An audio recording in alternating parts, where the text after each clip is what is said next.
When I was younger, my mom had these two different rooms in the house that I didn't understand, the living room and the family room.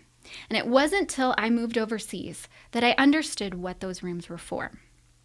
Overseas, when you visit someone's home for the first time, they take you into the formal sitting room. Very proper, conversation is not very deep. As you get to know them, they might take you back into more of the family room, the place of deeper conversation and times with the family. As you get to know them from there, they might even invite you back to the kitchen, where you can help cook the meals, you can help do the dishes, and just really get to know the women in the family. Welcome to Spiritual Deep Dive in 5. This is 40 Days of Powerful Worship. I'm Anne, the prayer coordinator here at CCOF, and today we're going to be talking about prayer as entering into God's dwelling place. And sometimes I don't know where to start in prayer, and I think about God's dwelling place in the Old Testament, the temple.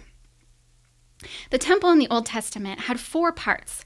In the outer courts, this was the place of the Gentiles. This is the place of much excitement because the Gentiles got to approach the dwelling place of God. The inner courts were the place for the Jews.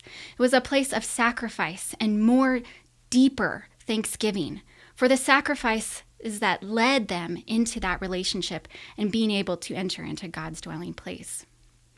The holy place was a place for the priests, and this was a place of incense and sweet aromas that delighted God's heart, a place of praise for the things that God had done.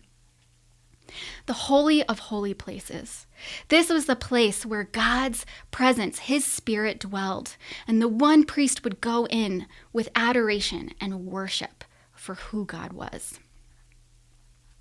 And I invite you to go over to the Devo on ccof.church/2021 and look at maybe a new way that you've never prayed before.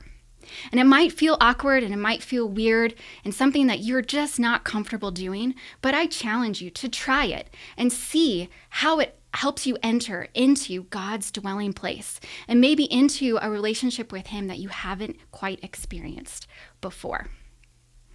So try a new way of praying as you look at Psalms 100, verse 4. Enter His gates with thanksgiving and His courts with praise. Give thanks to Him and bless His name.